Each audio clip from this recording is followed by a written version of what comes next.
हमारे पास सबसे बड़ी ताकत हमारा संवैधानिक अधिकार है पीसफुल प्रोटेस्ट का, किसी भी हालत में बंद नहीं होंगे। ये ईवीएम के सीएम है ना फडणवीस साहब, ये सुन ले इस बात को, और ईवीएम के पीएम जो है वो भी इस बात को सुन ले। हमारा जो ये अधिकार है पीसफुल प्रोटेस्ट का, आप दोनों हमारे नौकर हो।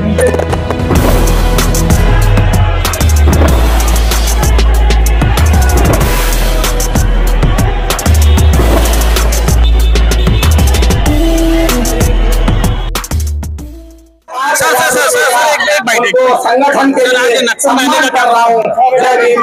देखिए, इस देश में संविधान के ऊपर, संविधान की मूलभूत भावना के ऊपर अगर कोई सबसे बड़ा हमला हो रहा है धार्मिक समुदायों में, तो वो महाबोधि बौद्ध महाविहार में हो रहा है।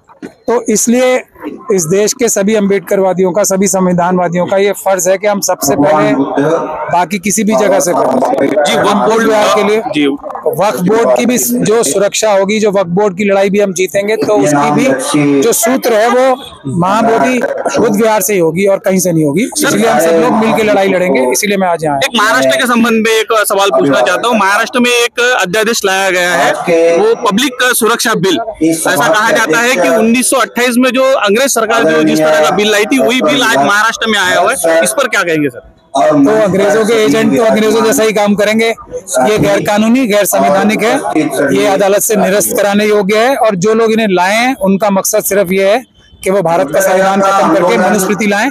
और जो बहुजन समाज के लोग हैं, SC ST OBC, मुस्लिम सिख क्रिश्चियन बौद्ध, जो संविधान को किसी भी तरीके से खत्म नहीं होने देंगे, उनको डराने धमकाने के लिए ये एक्ट लाया गया। लेकिन ये बिल्कुल गलत एक्ट है। इसका कोई भी एक भी सेक्शन इसका ऐसा नहीं है जो संविधान की मूलभूत भावना के से मेल खाता हो। और इसीलिए ये आराम से किसी भी अदालत से निरस्त हो जाएगा। लोगों को डरना नहीं चाहिए, पीसफुल प्रोटेस्ट नहीं बंद होने चाहिए। हमारे पास सबसे बड़ी ताकत हमारा संवैधानिक अधिकार है पीसफुल प्रोटेस्ट का, किसी भी हालत में बंद नहीं होंगे। ये ईवीएम के सीएम है ना फडणवीस साहब, ये सुन ले इस बात को, और ईवीएम के पीएम जो है वो भी इस बात को सुन ले। हमारा जो ये अधिकार है पीसफुल प्रोटेस्ट का, आप दोनों हमारे नौकर हो जनता के।